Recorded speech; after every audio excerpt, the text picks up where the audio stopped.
The text for our sermon this morning is from Exodus chapter 20, verses 8 through 11. Remember the Sabbath day to keep it holy. 6 days you shall labor and do all your work, but the seventh day is the Sabbath of the Lord your God. The Lord encourages us to remember the Sabbath day and to keep it holy. In preparation for that day of rest, we are told to labor 6 days.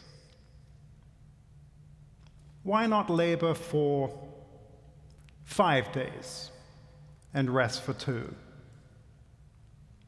Or better yet, why not labor for 3 days and rest for 4? Why this 6-to-1 ratio? Isn't this ratio of work to rest a little disproportionate, a little over the top? Well, you may be thinking, well, these numbers are symbolic.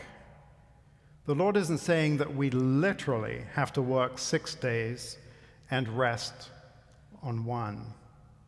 And besides, the 6 days, like the 6 days of creation, correspond to the work of regeneration, our spiritual combats or trials against evil and falsity, with the seventh day being the peace and the rest of heaven. And so, of course, you would be right. This is the spiritual meaning of this commandment. But for the purposes of our sermon today, I encourage you to first sit for a while with this 6-to-1 ratio of work to rest that is specified in the third commandment of the Decalogue. I encourage you not to skip over those literal numbers, partly because there is power in the letter of the word, but also because those numbers, those proportions, if you will, are very instructive and telling. You see, this ratio is setting a tone, an expectation, and it is the reigning idea for how the Lord is encouraging us to view our work, our labor, not just our paid jobs or volunteer work, but also in the work and the labor required in all of our relationships with family and friends, or in a marriage, or the labor and work in the workplace, or in retirement. And so in recognition of this Labor Day weekend, we will be exploring the true meaning of rest from labor. We'll be considering the satisfaction that comes from putting in a good day's work. We will be wrestling with the growing pains that are associated with this 6-to-1 ratio. And we will consider the misconceptions that people have, maybe ourselves included, people have about heaven and what the angels in heaven actually do. Well, I was thinking about this, and in many ways, this sermon is actually about happiness. Because all the things that we'll be talking about hinge on the concept of what we think will make us happy. And as tempted as we may be to tinker with the Lord's 6-to-1 ratio of work to rest, we'll see that this ratio is just what our soul craves. It is actually the perfect balance for true peace and happiness. So with this in mind, let's begin with some of the misconceptions that people have about heaven. You may already know this, but the teachings of our church spend a significant portion of time, many, many pages, talking about the nature of the afterlife, about heaven and hell, about angels and devils, about what we need to do here on earth to train our minds and prepare our hearts to be in sync with the lifestyle, the pace, the mindset of the residents in that vast eternal realm. And one of the frequent refrains, one of the common reports, is that people on earth have wildly mistaken ideas about the nature of heaven, and hell for that matter. One teaching puts it bluntly: almost all the people who arrive in the other life are ignorant of the nature of heavenly bliss and happiness. And this is not so much because people have learned or picked up bad ideas, as much as it is a projection of what people, and maybe we include ourselves in this, want heaven to be like. Think for a moment if you knew nothing about heaven and someone asked you, well, what do you imagine heaven to be like? Another way of asking the same question would be to ask, well, what do you think will make you happy? Not just now, but forever. For a lot of people, and you might be one of them, the answer might be, I just want peace, rest, calm. People might say, well, I picture heaven or happiness to be a place in which I'm free of any conflict, free of any kind of struggle, free of the pain that comes from exerting myself, from having to put time and energy and effort and concentration into something, whether that be a project or task. Others might say, well, I imagine heaven to be free of annoying bosses, annoying people, free of having to answer to anyone, free of having to live by a schedule. And pretty soon, thoughts about sandy beaches, putting your feet up, taking it easy, not having to ever work again, creep into this rosy picture of heaven, this concept of what would make us happy. But this, we're taught, is not the source of heaven's happiness, even though there are paradisical scenes, even though there are sandy beaches, even though there are times of rest. It's interesting and perhaps surprising that even religious people who know the Bible, have wildly inaccurate pictures of heaven too. One teaching says that the religious often think heaven and heavenly joy consists solely in praising and glorifying God, when in reality God has no need of praise and glorification. Even in the new church, we might be tempted to think of heaven as churchy. I'm sorry, I was trying to think of another word. Ecclesiastical in nature. A never-ending extension of church activities. A realm only for pious, devout, religious types.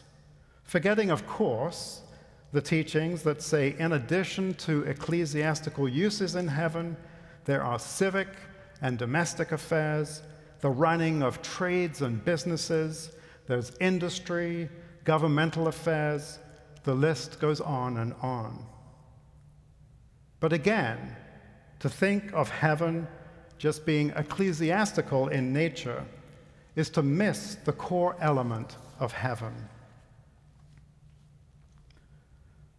Well, the teachings of our church reveal a very different cause for heaven's happiness, and it has everything to do with the 6 days of labor prior to that Sabbath, prior to that anticipated rest. In the opening pages of the book Married Love or Conjugal Love, there is this long discussion about the mistaken ideas people have of heavenly joy and happiness, some of which we've talked about already. And the question is raised, well, what then is heavenly joy? And we get this wonderful answer, a revelation, really. It is the pleasure of doing something that is of use to oneself and to others. The pleasure in being useful is the life and soul of all heavenly joys. What an incredible definition for what makes someone happy. Think of all the artists, the musicians, the architects, the engineers, all the people that we have in industry here and in the arts. If it's something that you enjoy doing that brings joy to other people, then that, and pleasure to you, then that could very well be the life and soul of your heavenly joy. This beautiful definition of happiness gives context to the readings that you heard this morning, that those in heaven are, quote, content with their lot and are conscientious and careful in their work. They prefer work to idleness and behave honestly and reliably, thereby leading Christian lives. And that those in heaven are, quote, caught up in a love for their work. And they say that a life with no activity has no happiness. So we might wonder then that if work, meaningful work, what we traditionally call the performance of uses, if this is the life and soul of all heavenly joys, then why would people's ideas of heaven, maybe including our own, why are they so misguided, so mistaken, so far off the mark? Why would people not see the connection between the work they do here on earth, the satisfaction of a good day's work, as having a counterpart, a corresponding equivalent in heaven? Why would people assume heaven's happiness has nothing to do with the fruit of their labors here on earth, or how they are using their unique gifts and talents, or how they are engaging their God-given creativity, or the fact that many, if not most, of the jobs that people on earth are doing are benefiting other people, and, as such, mirror, albeit in an imperfect way, the jobs that are done in heaven. So why would people be looking for happiness or heaven in all the wrong places? And more to the point, why would people assume that you stop working once you get to heaven? It's a curious thing, isn't it? Especially when one of the 10 commandments emphasizes the importance of labor over rest, that 6-to-1 ratio.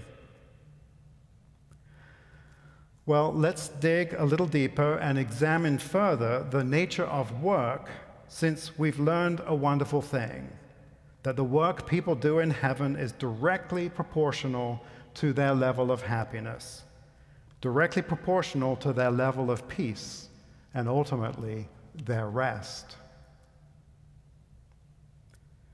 Well, at the beginning of this sermon, I held you off, because you're good, trained New Church people, from going straight to the spiritual sense of this commandment. But now we're ready to take it head on. To labor 6 days, spiritually speaking, is to engage in the conflicts against evils and falsities. We engage in this battle, this labor, our whole adult life. And we are, of course, battling our own selfish tendencies, our own material wants and needs. And this in itself is a lifelong project. And, if we're honest with ourselves, we're not always willing to put others first. We can get arrogant and stubborn and self-centered. We can refuse to look to the greater good around us because of perceived threats to our good name and reputation. We can get lazy, unmotivated, and entitled, thinking we deserve more rest than work. So our 6 days of labor is ultimately a battle for supremacy. Will the Lord and our neighbor be our chief concern, or will the world and self be our chief concern? And the point is, this battle for supremacy gets played out not in some theoretical realm, but in our labor, in our work. And as I mentioned earlier, our work, our labor, is not just our paid jobs or volunteer work. It's also in the work and the labor required in all of our relationships with family and friends, or in a marriage, or in the workplace, or in retirement. It is interesting that with regard to our day jobs, our paid work, most people approach their work in one of three ways. They approach it either as just simply a job. You do it for the money to pay the bills. Or you do it as a career. You see larger goals, the potential for promotions, prestige, and things like that. Or you see your job as a calling. You see your work as contributing to the greater good, no matter if the job is deemed by society as lowly or important. I want to give one example here that has always stuck with me. I had the lowly job when I was in theological school of collecting the trash around the academy properties. And I worked with this African who was also going to theological school. And one day we were collecting the trash, and he looked at me, and he had this big smile on his face, and he said, "You know, this is just wonderful. We are collecting the new church's trash." I think this idea of being able to look to something bigger in whatever our job, whatever our task is really important. So the goal for our work, our labor in this world, whatever it may be, is to come to see it as a calling, because this will, first of all, draw us out of ourselves and into connection with people, and secondly, engage us in uses that are bigger and beyond ourselves. And this promise can be made. It's the Lord's promise. This will make us happy. Happy in this world, happy in the next. So whatever your work may be, whether it's a paid job, volunteering, working on the different relationships that you have with the people in your life, you will continue to go through growing pains. This is the spiritual meaning of laboring 6 days. But no matter the pain, the anguish, the hard work, the frustration, and yes, even the annoyance, it is worth it, because contrary to the mistaken idea that the life of heaven should be free of any kind of mental anguish or pain, free of any kind of work, free of any kind of effort and concentration and problem solving, our joy, our happiness actually rests in the satisfaction of engaging in this type of work. And it means not avoiding pain or discomfort, but instead of eagerly seeking ways to serve the people around us with the goal of focusing on uses larger than ourselves. This is the labor we are to engage in this world, and it is the labor that we will engage in the next life.